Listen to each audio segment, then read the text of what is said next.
مشاهدينا الكرام، عدنا بعد الفاصل نستكمل عين الوطن في موضوع يهم الوطن. حقيقة حديث الرئيس محمد مرسي في حديثه للعمال قال ان هو سيكمل مشوار جمال عبد الناصر. لما قال كده، هل هو يعني دي دغدغه للقلوب وان هو يعني بيريح الناس ويقول لهم ان انا بس هكمل مشوار عبد الناصر، او هي مجرد شعارات او كلمات قالها، ولا دي صفحه جديده للتصالح مع الناصريين او مع حقبه الرئيس جمال عبد الناصر، خاصه ان كانت في ردود فعل متباينه، ان البعض قال سواء من جماعه الاخوان المسلمين اللي قالوا ان احنا اتظلمنا في عهد جمال عبد الناصر على حد قولهم، والمعارضه والناصريين اللي شايفين ان سياسه الرئيس مرسي اللي بتختلف كثيرا عن سياسه الرئيس عبد الناصر. يا ترى صدى ما قاله الرئيس مرسي، هل فعلا احنا هنفترض حسن النوايا؟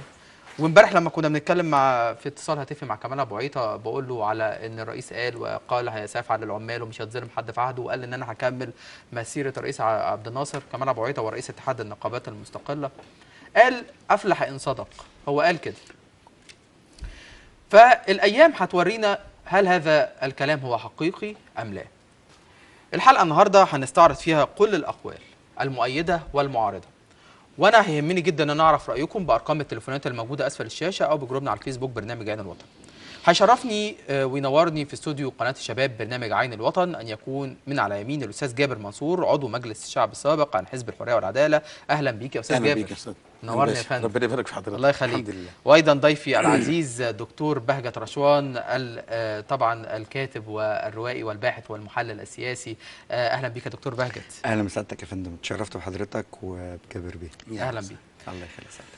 دكتور بهجت رشوان، طبعا تابعت حديث الرئيس مرسي، بتفسر بايه لما قال انا هكمل مسيره الرئيس عبد الناصر، من حيث حتى قال لك الصناعه الوطنيه الاستراتيجيه وقلاع الصناعه، وقعد يتكلم على عزيز صدقي، وقال لك ان كان في مصانع من حديد وصلب في حلوان لغايه اسوان، وانا هكمل المسيره دي من صناعه ومن مسيره تقدم.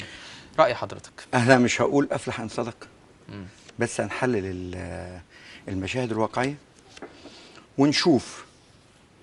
علمونا إذا صدقت المقدمات وإن صحت المقدمات صحت النتائج.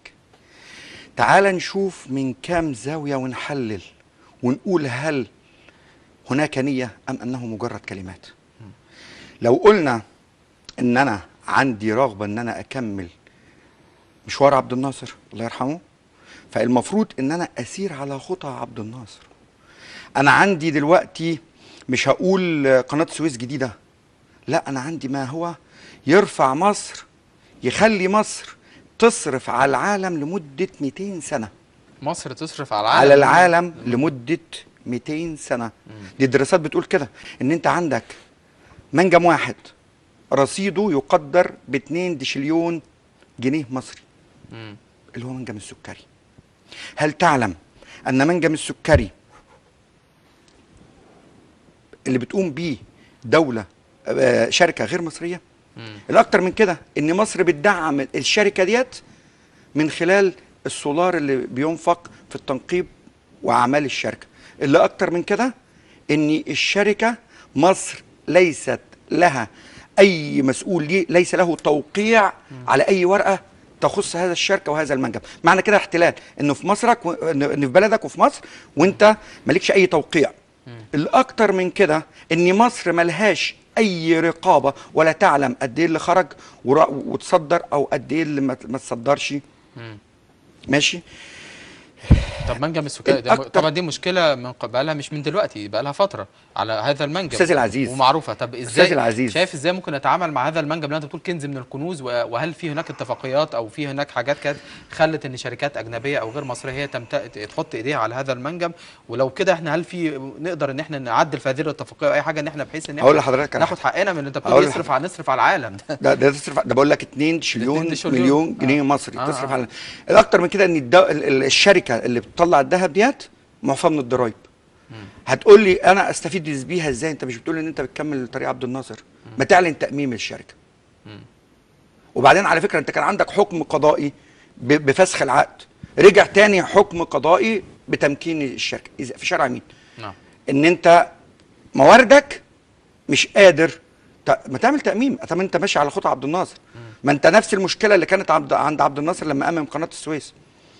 نفس الحكايه عندك في الشركه هي وعلى فكره انت عندك 1300 منجم ذهب في مصر غير مستغل.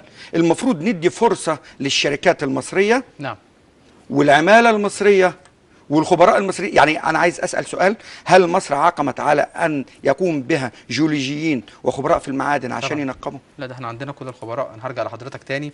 استاذ جابر منصور، وانت عضو مجلس الشعب سابقا عن حزب الحريه والعداله السابق حاليا، انت بتتكلم مع حزب الحريه والعداله الاخوان. انت شايف ان الاخوان بيفتحوا صفحه جديده مع الناصريين، خاصه ان انتوا دايما بيقال ان كان في عهد عبد الناصر استبداد او ظلم وقع على الاخوان في عهد عبد الناصر؟ هل شايف بكلام الرئيس مرسي هي فتح صفحه جديده مع الناصريين او مع اي فصيل في المجتمع؟ بسم الله الرحمن الرحيم. بنحيي سعادتك وسعداء بالدكتور بهجت وبهذه القناة السعيدة المباركة، وهذه هي المرة الثالثة أسعد معكم. يمكن أخونا الدكتور تحدث عن الثروات وقال أن مصر غنية بثرواتها، وتحدث عن منجم واحد من مناجم الذهب 1300 اللي هو السكري، واحد من 1300 واحد من 1300. تحدث عن الثروات وأن مصر غنية بثرواتها. طوال هذه الحقبة الطويلة من الزمن كنا في غيبة وكنا لا نعرف، حتى مجرد المعرفة كلنا نعرف. هذه الثروات محتاجة إلى قوة بشرية. هذه القوة البشرية أحتاج أنا كرئيس لابد أن أفتح صفحة جديدة مع كل القوات، خاصة وأنا رجل أعتقد أنني سمتي إسلامي، هو رئيس الجمهورية، ومن أخلاق الإسلام أنه يعني إيه نهى صلى الله عليه وسلم عن سب الأموات، وإن إحنا محتاجين كل القوة، لأن لا يستطيع فصيل بعينه أن يشيل حجم هذا الميراث الثقيل المتراكم طوال، لا أقول 30 عاما، بل ضف عليها 30 أخرى 60 عاما. هذا الميراث الثقيل محتاجين أن كل القوى تتفاعل، أن كل فصائل المجتمع، لأن حتى أخونا لما اتكلم عن حكم قضائي أمم وحكم قضائي لغى، نحن محتاجين أن احنا نجمع كل القوى، ولا يتحول رئيس الجمهورية إلى سباب. يعني هو كونه يعني يقول عن مشوار عبد الناصر هو الرئيس مش في، لا، ده جهنم الوحيدة كلما دخلت أمة لعنت أختها، ولكننا نتحدث عن بشر. ومن الجراءة الرئيس ومن الواقعية إنه يذكر النقاط السليمة. مش كل عبد الناصر حياته سوداء، ولكن هناك ماضي لعبد الناصر أليم، وهناك خطى بيضاء لا ننساها. والإسلام عندما جاء لم يهدم كل ما كان عليه العرب، وقال صلى الله عليه وسلم عن حزب الفضول: لو دعيت إلى مثله لأجبت. مع ذلك أن الرسول صلى الله عليه وسلم لم يأتي ليهدم. نعم.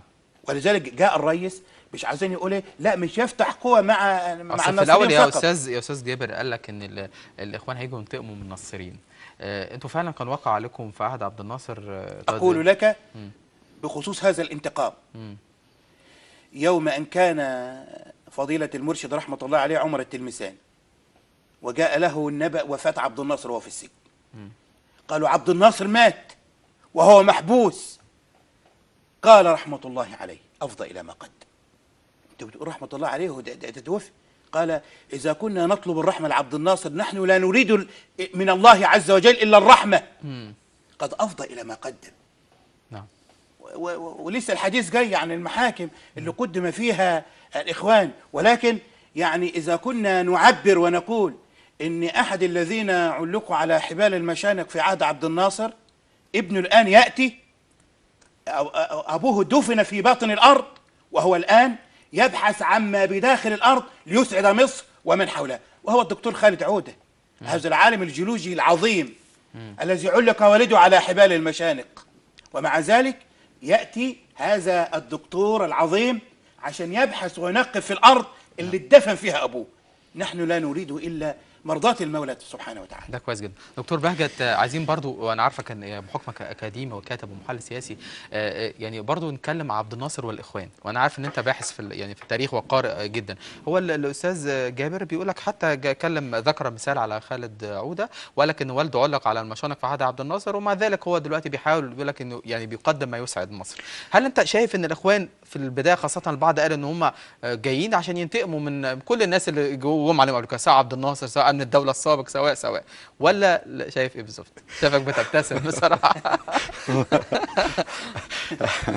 انا قبل ما اجاوب لحضرتك، انا ما ذكرناش مساله اللعان خالص، لا على عبد الناصر لعن حد، ولا الدكتور مرسي لعن حد، ولا حد بيلعن حد، لانها ليست من صفات الاسلام، وكلنا مسلمين والحمد لله، ولا صفات المصري يعني. وليس الاخوان المسلمين بس هم المسلمين.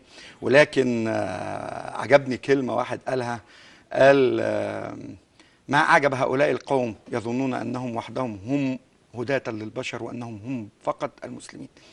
دي حاجه. الحاجه الثانيه دي مقوله لمين بقى؟ هقول لحضرتك عليها بعد الفاصل. احنا عاوزينها دواء.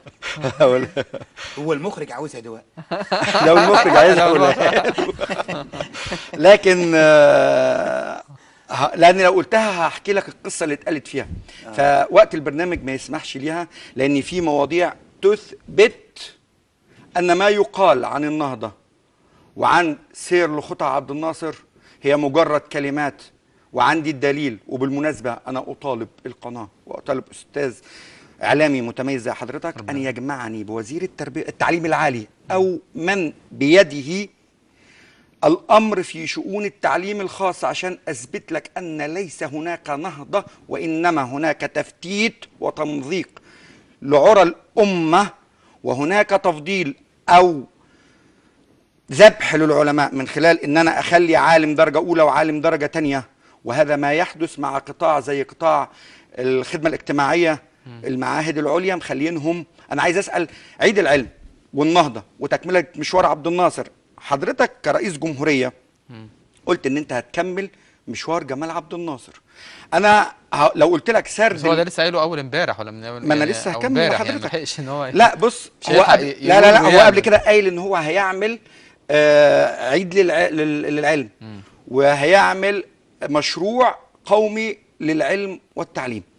وكان بالمناسبه دي انا جيت هنا بحلقه بخصوص الموضوع ده، وقلت اتمنى ان يصدق هذا الكلام، الا ان هناك تمييز بين العلماء في مصر.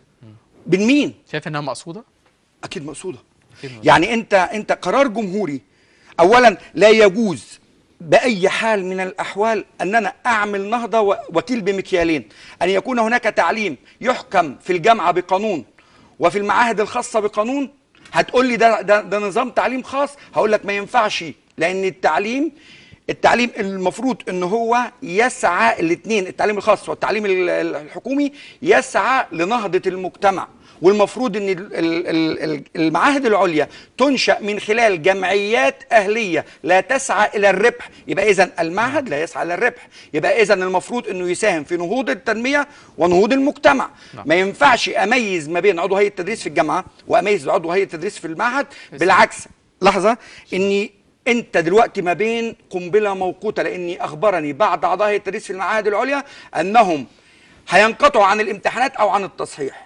انت بتعمل نهضه لمين وبتسير على خطى مين؟ اذا دكتور بهجت شايف ان في تمييز ما بين المعلمين والعلماء في مصر ايضا، وهذا ما يسببه الاخوان المسلمين او حزب الحريه والعداله. هرجع لحضرتك، بس معايا اتصال هاتفي مهم من الاستاذه كريمه الحفناوي الامين العام لحزب الاشتراكي المصري. اهلا بيك يا استاذه كريمه.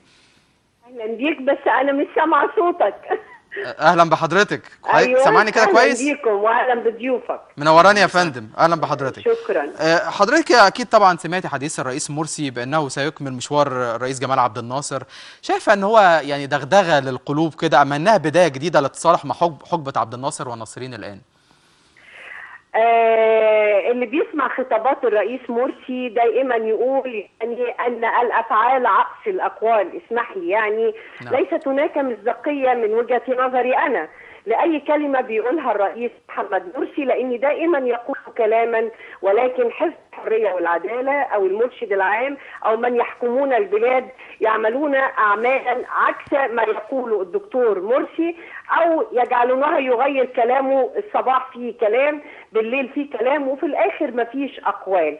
بمعنى والله أنا عايزة أقول حاجة، يعني عبد الناصر لما نستدعي عبد الناصر هنا، أنا على فكرة ممكن أكون مش ناصرية، ولكن أنا مع مشروع عبد الناصر اللي كان مشروع بناء، مشروع في هدف قومي لبناء مجتمع في الزراعة أو في الصناعة، صناعة وطنية خدها الفلاحين علشان ينتجوا، للعمال ومكاسبهم، ومصانع اتعملت، مصانع في عهد عزيز صدقي. نتنا في الفترة اللي فاتت قبل وبعد وأثناء الثورة أن هناك الدكتور مرسي يسير على نفس النظام السابق المخلوع، ولا يعمل أي شيء لصالح العمال، بدليل لما رجعت مصانع الحكومة على فكرة اللي هي حكومة مسؤول عنها الدكتور مرسي، طعنت على المصانع اللي رجعت لينا. يبقى ده عكس طريق عبد الناصر. إذا كان عبد الناصر بنى مصانع اتخصخصت في عهد اللي فات، دلوقتي لما رجعت طعنت الحكومه، رجعت بقى رجوع نهائي. مش المفروض اللي يرجع رجوع نهائي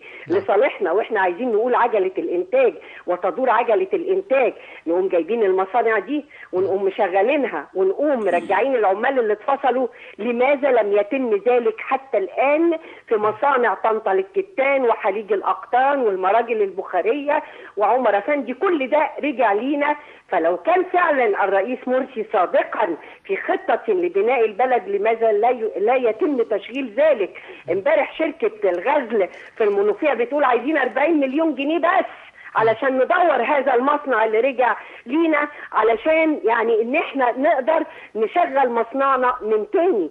يعني اللي انا عايزه اقوله هناك فرق بين الاقوال وبين الافعال. ان كان الرئيس مرسي كان موجود في مصنع الحديد والصلب فيعني بيذكر عبد الناصر، لاني بيرجع اي شيء مهما اي اختلافات بيننا وبين اي حد بنذكر اللي عمل ده تاريخ، ما حدش هيقدر يمحي التاريخ. هتتاخد في هذا الاطار، لكن تتاخد في اطار انه ماشي على طريق حقوق العمال وحقوق الفلاحين. ده الدستور اللي وضعه فصيل اسلام سياسي على راسه الحريه والعداله.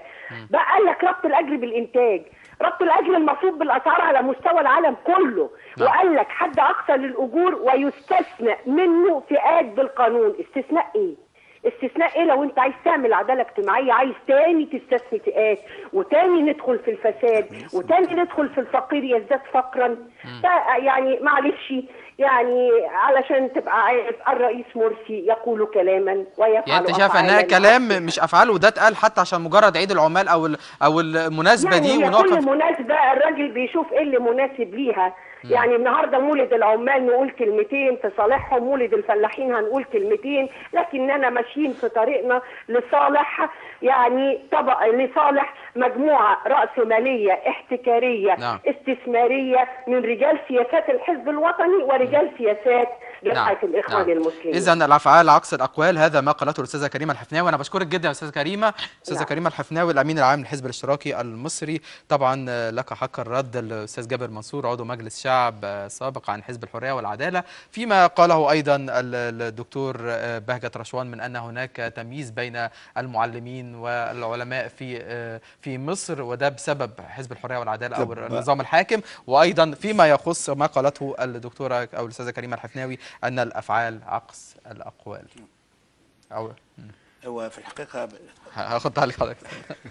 استاذ باجت عاوز تقول حاجه؟ هي في جمله عشان ترد على كله بالمره. على فكره انت عايز تديله طلقات.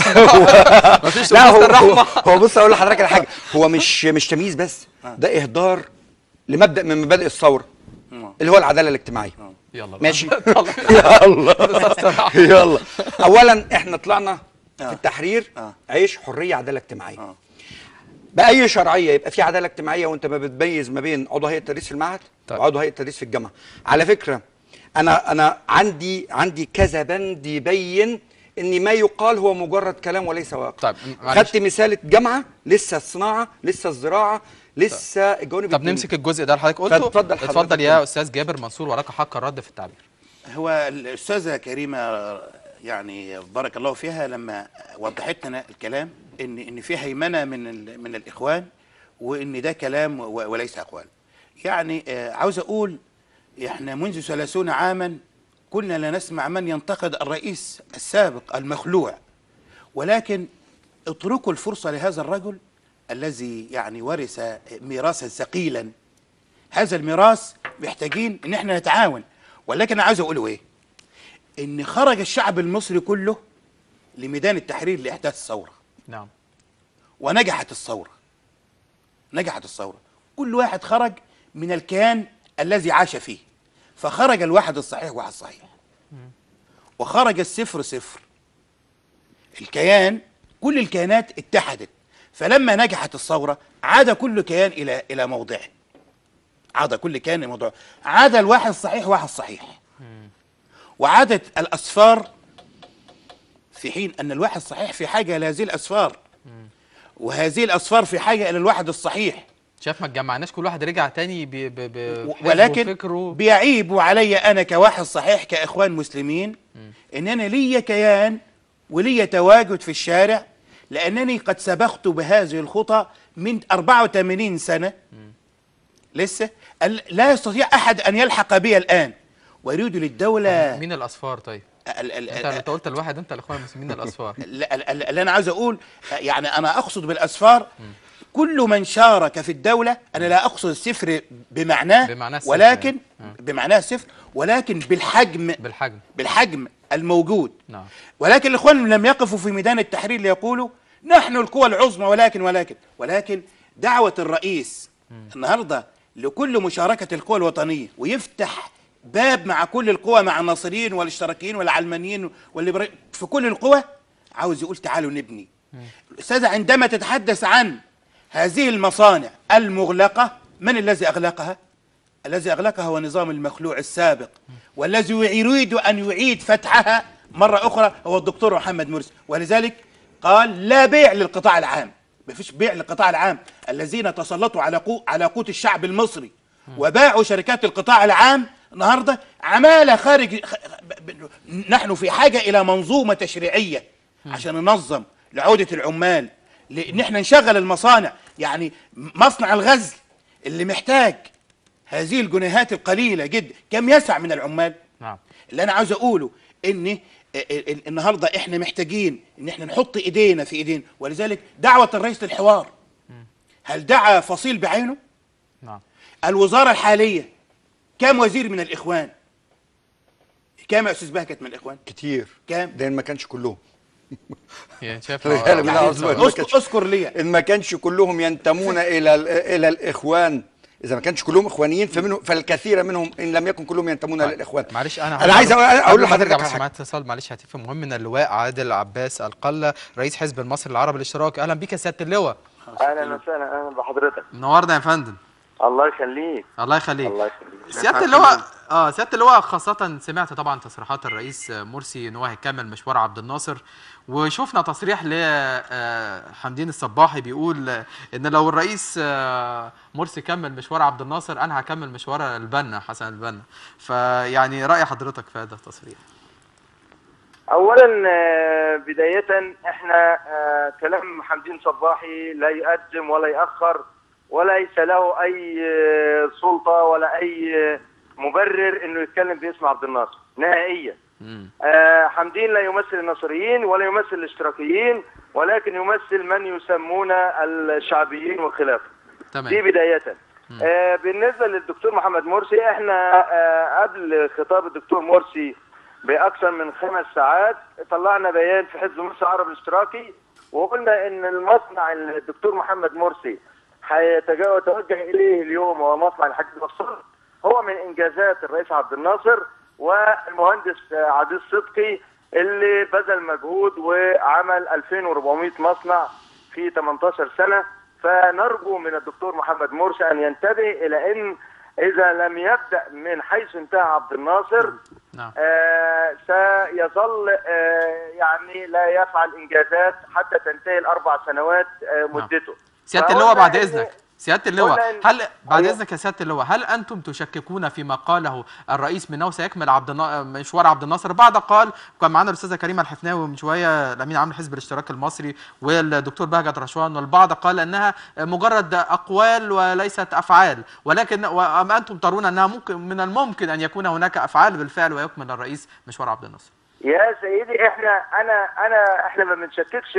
الاشتراكيون والناصريون الحقيقيون واؤكد على كلمه الحقيقيون لا يشككون في نوايا الدكتور محمد مرسي، لسبب لان احنا دعينا الى هذا الكلام، والدكتور محمد مرسي استجاب وعرف ان هو لن يحقق اي انجاز الا اذا بدا من حيث انتهى عبد الناصر. نعم.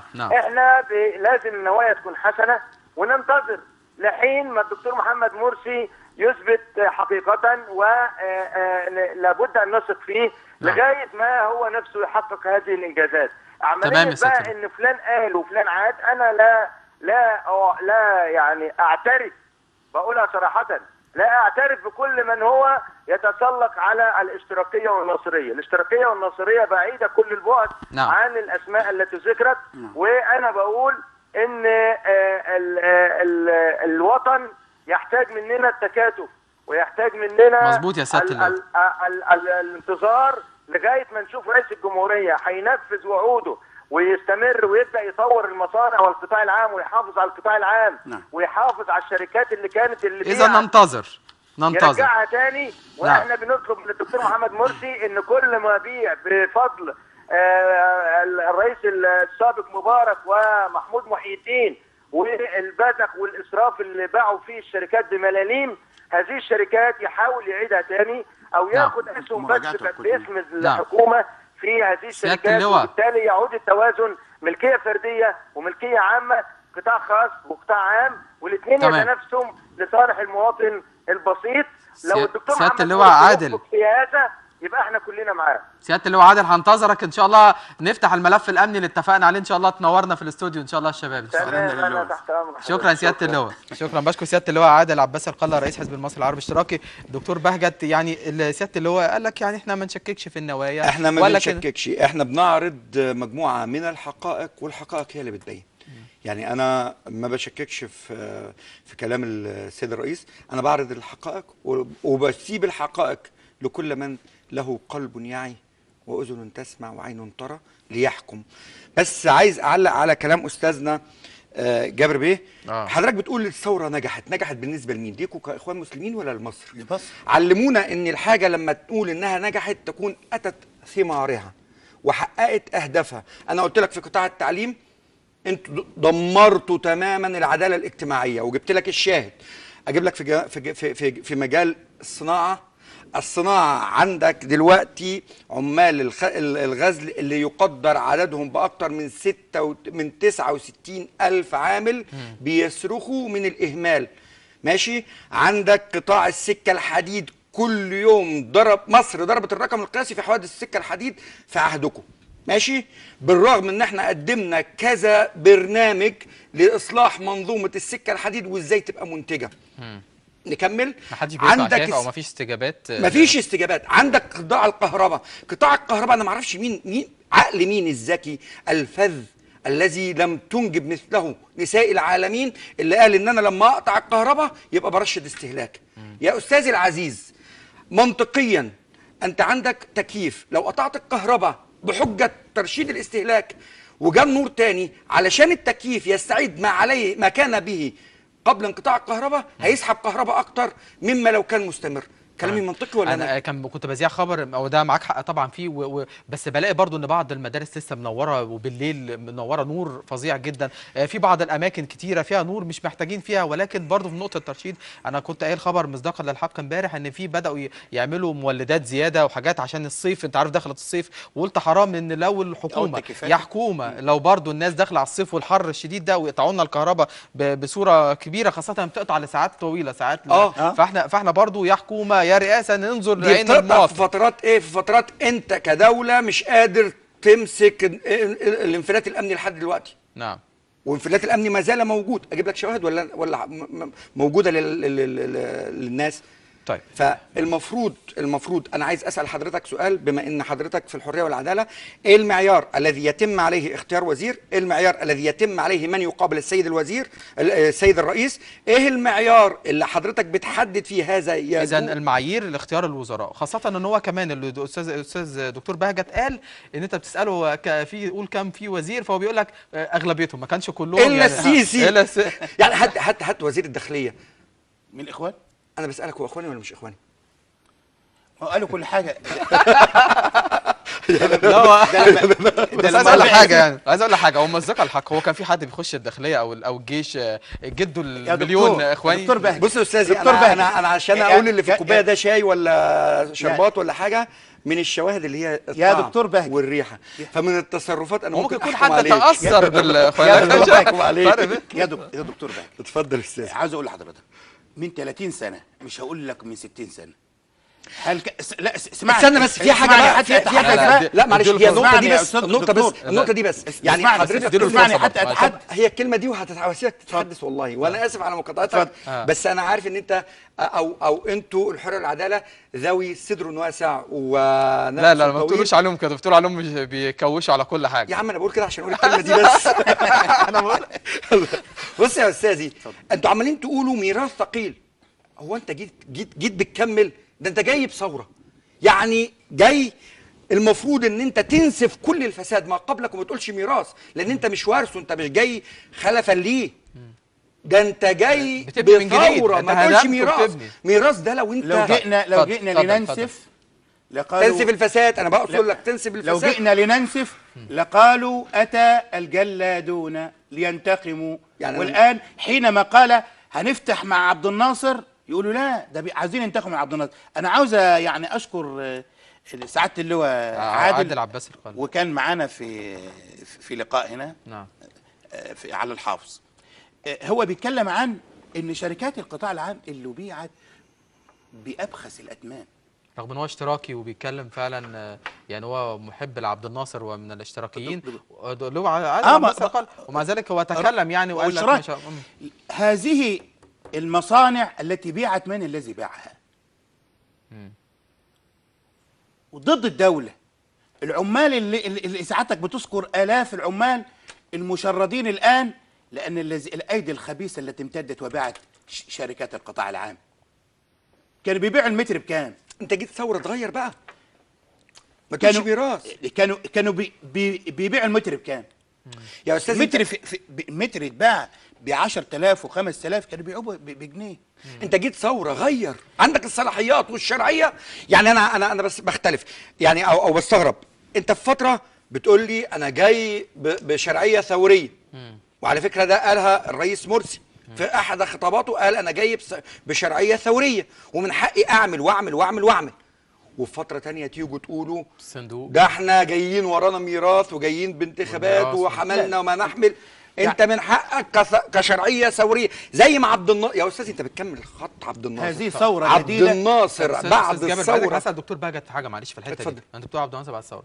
البعض بالحقيقه بيقول، انا بتكلم بلسان البعض، يقول لك لو الرئيس ما جابش سيره عبد الناصر يقولوا عليه ده بيكره عبد الناصر وعشان هو جايين ينتقموا، ولو قال انا هكمل مسيره عبد الناصر تطلعوا تقولوا ده انتوا يعني ده مش هيعمل ومجرد بيقول كلام وخلاص. فيعني هل المعارضه هي تعارض من اجل فقط المعارضه، ولكن بتتكلم فعلا على كلام على ارض الواقع موجود وان هو فعلا مش هيتحقق؟ يا ريت بس عشان لا، هقول لحضرتك على حاجه. اولا المعارض الحقيقي، مش هقول الناصري لاني الوطني، وعلى فكره انا بقول لسياده اللواء انا ما ينفعش اقول انا ناصري او مش، انا بقول انا وطني. وطني بسلوكي. وعلى فكره انا ليا طيار اسمه الطيار المصري. انا مصري بسلوكي، بتصرفاتي، باخلاقي، بعملي، بعلمي، بدافع عجله الانتاج والتنميه، بغض النظر عن اي المسميات. الحمد لله انت وطني مش حزب وطني. ده بيتهمك ان انت حزب وطني. اتهام ان انت حزب وطني. برر بقى، هل انت حزب وطني؟ انا حزب مصري. لا، الوطني. بقول له الحمد لله وطني كصفه. غيرت الكلام اللي كنت بقوله. طب خلينا يركز. بص هقول لحضرتك على حاجه. اولا احنا مش بنعارض من اجل المعارضه، لان احنا لا نسعى الى كراسي ولا نسعى الى مناصب. احنا عايزين مصرنا تبقى مصر نجمه في السماء فوق زي ما كانت، ماشي. بس انا عايز اقول لك، انا هديك مثال من التراث الاسلامي. عمر بن عبد العزيز رحمه الله عليه يصنف كايه؟ خامس الخلفاء الراشدين. نعم. حد كان بيقول ان هو قال على نفسه انا خامس الخلفاء الراشدين، ولا بسلوكياته واتباعه المنهج؟ انت كسيد رئيس اتبع بالسلوكيات والمنهج، وهنقول ده وطني زي عبد الناصر وبنى مصر زي عبد الناصر وشغل الشباب زي عبد الناصر. اذا افعال مش مجرد ان هو يقول مش محتاج اتكلم، مش محتاج انا عايز اثبت. وعلى فكره حضرتك بتقول سيبوا الراجل، التاريخ بيقول ان عبد الناصر بعد 48 يوم نعم. لقينا اكبر مشروع خدم المصريين بالكل، واعتقد حضرتك عارف ايه هو المشروع. طيب عشان برضو يبقى الحريه والعداله تاخد حقها برضو في الكلام. استاذ جابر منصور، يعني احنا سمعنا البعض قال ان انتوا يعني مجرد ان انتوا بتقولوا كلمات، مفيش فعل على ارض الواقع. البعض المواطن البسيط مش هتكلم بلسان المثقفين والنخبه اللي هم قاعدين دوشنا بالتصريحات بتاعتهم اللي كل شويه تطلع، ولكن المواطن المصري البسيط اللي ماشي في الشارع نفسه يشوف الرغيف العيش الكويس، نفسه يشوف ان هو يركب مواصلات كويسه، نفسه يسكن في بيت. الناس اللي عايشه في عيشش ومش لاقيه دول ما لهمش ذنب في اي الكلام ده، ما لهمش ذنب في القوانين ولا تعديل القانون ولا سلطه قضائيه، ملوش دعوه بذنب بده. انت كحريه وعداله او كرئاسه انتوا بتقدموا ايه بقى للمواطن البسيط؟ سعادتك انت جبت حتى سيره الرغيف. لا الرغيف بدا الحمد لله لا لما قدم تضحك يا استاذ. لا اصل انا عارف هم بيقدموا ايه، سكر وضغط لا خلينا نسمع من اتفضل. احنا لازم نعدل بقى، يعني مش هنقعد في مدى حياتنا في الزيت والسكر. لا نقول سكر وضغط وزيت. اتفضل. لما سعادتك قدموا الرغيف قعدوا قالوا ايه؟ ده اخون من العيش حتى.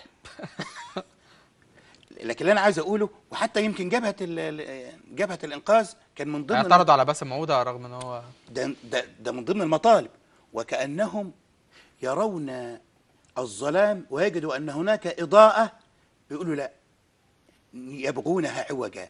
القران قال كده، في ناس عاوزينها عوجه مش سليمه، يبغونها يريدها. طب ده واحد نبراس قدم نموذج، ولذلك انا يمكن بعترض على اخويا الدكتور بهجت، لانه لو عددت كلمه انتم هتطلع ربع الحديث اللي قاله. نحن الشعب المصري، نحن اصحاب الاراده الشعبيه، نحن الذين خرجنا بالثوره جميعا. المسيحي كان بيكبل عشان اتوضى، المسيحي كان بيحرسني وانا بصلي. صح. ما كانش فيه فرق بين محجبه ومنقبه وبين مصلي وغير مصلي، كله كان زي كلنا خرجنا في ميدان التحرير. لما بيقولوا لكم لكن كلمه انتم لم تظهر في ميدان التحرير. ولذلك حينما يوجه الرئيس حديثه وحواراته لم يقل نحن، بل انه قدم استقالته من حزب الحريه والعداله. قال انا لكل المصريين، انا زعيم لكل المصريين. بتتضايقوا لما بيتقال، معلش بدون قطع الكلام، لما بيتقال ان انتوا استكمال لنظام مبارك، بتتضايقوا من كده كحزب الحريه والعداله او بتحسوا بايه يعني؟ اللي انا عايز اقول الذين يقولون استكمالا لنظام مبارك هم الذين يبكون على نظام مبارك ويريدون ان يذكروا الشعب المصري بهذا المقلوع. تمام. نوع من التذكير يعيشك في ودي من سنه التغيير. يعني بعد الثوره، والثوره دي كان لها طابع خاص. يعني اي ثوره من الثورات لها قائد وقوى ثوريه ومحاكم ثوريه، ولكن هذه المحاكم لو اتت هننسف مين ونعمل مين؟ لان حجم الفساد كبير جدا. لابد ان نتعامل بهذا التحول الهادئ حتى نصل الى بر الامان، لان مصر هي مصر. لن يستطيع اي احد ان ينال من مصر. بغض النظر، انا بنشوف خطابات الرئيس مرسي البعض ساعات بيمسك له على الحرف والكلمه والصباع وكل الكلام ده. انا البعض قال انا طبعا ما بدافعش عن اي حد، انا بقول الحقيقه وبنقل كل وجهات النظر. لما شفنا الحوار اللي عمله مصطفى بكري مع فريق شفيق وبدا يتكلم، فلا انا الحقيقه كنت مركز جدا في الحوار وفي قعده الفريق شفيق، والبعض قال لك من المعارضين الرئيس مرسي قال لك ان الفريق شفيق بصوا المفروض كلامه ازاي وككلام رئيس. طب هو انا لاحظت عليه كلمه قال نحط يعني عايزين يبقى الموضوع ماشي زي السكينه في الزبده. فبرضه انا توقفت قلت لو كان قالها رئيس مرسي هنقول ان انت سكينه في الزبده وان انت بقاله والكلام ده كله. فانا بس عايز الناس يبقى الكل اللي بيتفرج عليا، وانا انتوا عارفين انا لا انتمي لاي حزب ولا اي حد، ولكن يبقى عندنا مصداقيه بس في الكلام. ما نمسكش عشان انا متغاظ من حد او انا مش طايق حد ان انا افضل اقول عليه ده وده وده، او العكس صحيح لو انا متضايق من المعارضه من حمدين او افضل اقول لك اصل حمدين اصل اتكلم اصل الطريقه. نكون شويه عندنا نوع من المصداقيه في تناول الاحداث ونمسك الموضوع الموضوع الرئيسي، ما نمسكش الفروع بقى، ده صباع ده رجل ده ايد، نمسك بقى النهضه البلد بيشتغل ما بيشتغلش. انا شايف ان ده اللي بيكون. وعايز اروح مع برضه للدكتور بهجت في النقطه دي، في نقطه ان برضه عايز اخد رايك. انا بعد اذنك حضرتك، انا كنت بخصوص مصطفى بكري كان ليا مداخله بسيطه كده. انا يمكن تعجبت كثيرا من بعض سلوكيات مصطفى بكري لانه كان عضو زميل في مجلس الشعب. وانتوا اديتوا له فرصه ان انتوا دخلتوه في، يعني لما سبتوا له المقعد بتاع الفئات في حلوان المعادي ونجح، وبعد كده قلب عليكم، وبعد كده يعني حصل يعني تغيير في الاراء. ده مش حلوان واحد، يعني في ناس انتوا بتتحالفوا معاهم بعد كده احنا كنا نعتقد انه حلو وطلع حلوان. حلو. طيب اللي انا عايز اقوله بس ما نغلطش في حد، ولكن احنا اللي انا عايز اقوله لحضرتك بس انا يمكن يعني وقفت مع نفسي من مصطفى بكري حينما اجرى حوار مع البرادعي، الحوار الاخير اللي بص عبر قدر الحوزه، وتذكرت لحظه من لحظات مصطفى بكري في مجلس الشعب. اتى في يوم من مجلس الشعب بعض السيديهات وقال ان ده مخطط للبرادعي يريد ان يهدم مصر ودي خطط امريكيه. فكان من رئيس مجلس الشعب ان يعني يتصرف بحكمه، يقول ايه؟ احالت على السيد العضو مصطفى بكري ان يتقدم بهذه السيديهات وهذه الملفات وكل المستندات بما لديه، ودي من اختصاصات النيابه عامه. تمام. ثم بعد ذلك اصبح هو مش مصطفى بكري، هو الحقيقه في كتير اقوال بتتغير. لو مسكنا اليوتيوب وشفنا المشاهد هنلاقيها بيقول سين، بعد كده قال صاد، بعد كده رجع انا ما قلتش سين. فيعني كده دكتور بهجت في فكره ان يعني الاول عايز اشوف رايك في دكتور باسم عوده، شايف ان هو فعلا بيشتغل ولا كما قالت المعارضه ان هو شو اعلامي فقط وما بيشتغلش على ارض الواقع؟ لا بصراحه هو شغال، بس اتمنى ان يكون هناك مزيد من الجهد ومزيد. يعني انا مش بنقد عشان انقد، لكن اسلامنا علمنا ان احنا علشان نبني يبقى ما ننقدش بس، لا نشتغل، والنقد يكون لاجل البناء وليس لتكسير العظام. ماشي، لكن انا بقول ان في كتير جدا من الوزراء يعني انا مش عارف هم اختاروهم ازاي. ماشي، غير اكتر من كده ان في بعض الوزراء، وممكن اجيب لك الامثله لو انت عايز، بيوكلوا. انتوا قاعدين عمالين تقولوا الحزب الوطني فاسد، الحزب الوطني فاسد، طب ما انتوا بتوكلوا بعض المناصب عندكم لبعض من الحزب الوطني، مش هنقول ذوي الخبره، لا ده بيبتدوا يدمروا وانتوا اللي بتشيلوا الشيله. ولذلك احنا ممكن نبعت رساله للدكتور محمد مرسي عبر هذا البرنامج في اختيار السيد رئيس الوزراء في الاختيار الوزاره الجديده تكون على شرط الكفاءه. هو ده اللي احنا محتاجينه، يكون كله على الكفاءه. حتى رئيس الوزراء بالكفاءه. رئيس الوزراء بيشتغل كفاءه يكون موجود، مفيش كفاءه ما يكونش موجود. هو معيار يعني الكفاءه لازم يكون موجود. حتى رئيس الوزراء يعني انا زعلان منه جدا. وانت بني سويفي وعارف، انا اول مره اعرف ان رئيس وزراء يسب محافظه في شرفها زي ما عمل مع بتاع بني سويف. حصل؟ هو يعني هو حصل. سؤال، حصل ولا هو حصل منه، وهو يعني تقدم باعتذار، ولكن يعني انا بس يا استاذ ما تقطعنيش، يعني انا بدي مثال بس يعني على بعض المسؤولين واللي كان بيحصل. يا اخوانا مصر يعني حدث بعض مصر تغتصب في حديثه والتركيب الاعلامي حديثه، ولكن الراجل اعتذر لشعب المسلمين. ونحن لا نقبل، احنا لا نقبل ان اي حد يتعرض لاي حد من الشخص ده. طيب دكتور بهجت، انت شايف ان كمان كان من الواجب تغيير الحكومه بالكامل برئاسه الحكومه، ولا ممكن التعديل الوزاري ده اللي موجود ممكن يصلح شويه من البيت على الاقل، ممكن شويه لغايه ما يحصل انتخابات برلمانيه؟ تغيير بالكامل، كان من الواجب تغيير بالكامل وان توضع معايير. وعلى فكره انا ما ينفعش اقول ان انا اخترت الاستاذ جابر علشان ينتمي لفكري، او أنا على فكره اللي قاموا بالثوره شباب.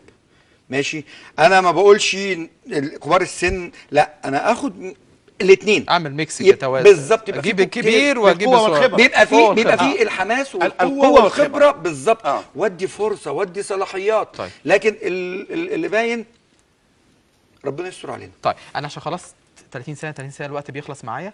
حضرتك يا استاذ جابر متفائل بالفتره اللي جايه، شايف ايه اللي ممكن يعمله الرئيس مرسي عشان خاطر ننقذ البلد، السفينه تمر لبر الامان، الحكومه تعمل ايه عشان خاطر المواطن المصري يعيش في امان؟ السفينة في طريقها إلى بر الأمان، ولذلك الذين لا يستطيعون أن يستمروا في السفينة قفزوا منها وصارت السفينة بدونهم. حلوه دي. في ناس نفسهم يعني شايف قصير قفزوا من السفينة بدري طيب خالص. طيب فهذا دليل على ان صاحب النفس القصير ما يقدرش يركب في السفينه دي. طب نشوف دكتور بهجت نفسه طويل ولا قصير؟ انا اتمنى ان تكون اعمالا انت لسه في السفينه بس ولا لا؟ لا انا على فكره مش اللي نط من السفينه ده نفس قصير، ده ممكن يكون لان السفينه بتغرق. فما ما احكمش انها متفائل ولا لا؟ والله ان بدانا اعمال وليس اقوال نعم ممكن نتفائل، ولكن ربنا يستر علينا ويا رب ربنا يستر علينا. انا سعيد والله باللقاء الجميل، وكانت روحه حلوه. حتى نورنا الاستاذ جابر منصور عضو مجلس الشعب السابق عن حزب الحريه والعداله، نورتني يا استاذ جابر. نورنا ايضا دكتور بهجت رشوان الاكاديمي والكاتب والمحلل السياسي، نورتني يا دكتور. الله يخليك. مشاهدينا الكرام، وانا سعدت جدا بيكم، يا رب تكونوا استمتعتوا واستفدتم بحلقتنا النهارده. دايما الاختلاف في الراي لا يفسد للود القضيه، ومصر فوق الجميع وتسقط دائما كل الخلافات. تقبلوا تحياتي رامي العقاد، نرمين نور الدين في الاعداد، محمد اشعبي زميلنا العزيز، واستاذ حسام جابر مخرجنا النهارده. ابعتوا لنا على جروبنا على الفيسبوك برنامج عين الوطن كل ما يخصكم من اراء او عايزين مواضيع نشوفها نطرحها في برنامجنا، او على جروبنا على الفيسبوك رامي العقاد، او على تويتر. تقبلوا تحياتي، وبدات معكم بحب وابتسامه، بختم معكم بحب وابتسامه، مع الامل بلقاء جديد ان شاء الله. في الختام بهدلكم كل محبه وكل سلام، الى اللقاء.